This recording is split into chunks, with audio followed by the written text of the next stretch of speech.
Pan India star Prabhas హీరోగా successful director Maruthi తెరకెక్కిస్తున్న movie the Raja Saab. ఈ మూవీని ప్రముఖ నిర్మాణ సంస్థ పీపుల్ మీడియా ఫ్యాక్టరీ నిర్మిస్తుంది. ఇది ఒక horror comedy movie. First time Prabhas ఈ జోనర్లో సినిమా చేస్తుండడంతో అందరిలో ఈ సినిమాపై ఆసక్తి ఏర్పడింది. అయితే ఈ మూవీ ఎప్పుడో రిలీజ్ కావాలి, కానీ కొన్ని కారణాల వల్ల పోస్ట్పోన్ అవుతూనే ఉంది. ఇటీవల డిసెంబర్ 5న రాజాసాబ్ రావడం ఖాయమని ప్రకటించారు. ఇప్పుడు మరోసారి రాజాసాబ్ పోస్ట్పోన్ అయిందని టాక్ వినిపిస్తోంది. అసలు కారణం ఏంటి? రాజాసాబ్ థియేటర్లోకి వచ్చేదెప్పుడు? ప్రభాస్ బాహుబలి సినిమా తర్వాత నుంచి సీరియస్ ఫిల్మ్స్ చేశాడు, కానీ ఎంటర్టైనర్ చేయలేదు. డార్లింగ్ ఫ్యాన్స్ ప్రభాస్ను గతంలో చూసినట్టుగా చూడాలనుకుంటున్నారు. అది గుర్తించిన డైరెక్టర్ మారుతి ఈ సినిమాలో అలాగే ప్రజెంట్ చేస్తున్నాడు. ఇటీవల రిలీజ్ చేసిన గ్లింప్స్ అయితే నెక్స్ట్ లెవెల్లో ఉంది. గ్లింప్స్లోనే ప్రభాస్ ఇలా ఎంటర్టైన్ చేస్తే ఈ సినిమాలో ఎంతలా నవ్విస్తాడో అని ప్రభాస్ అభిమానులే కాదు, కామన్ ఆడియన్స్ సైతం ఆసక్తిగా ఎదురు చూస్తున్నారు.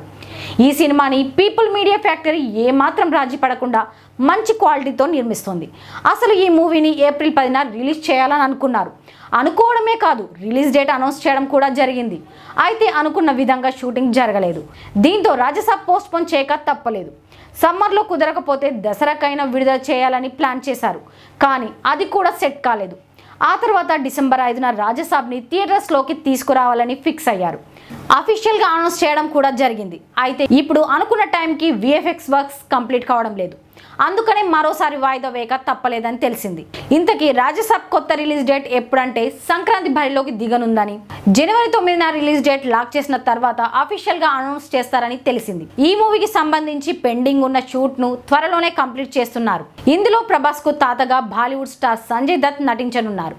వీరిద్దరిపై వచ్చే సీన్స్ చాలా థ్రిల్లింగ్గా ఉంటాయని వార్తలు వస్తున్నాయి. మరి ప్రచారంలో ఉన్నట్టుగా సంక్రాంతి బరిలోకి ప్రభాస్ వస్తే పోటీ మరింత రసవత్తరంగా మారడం ఖాయం.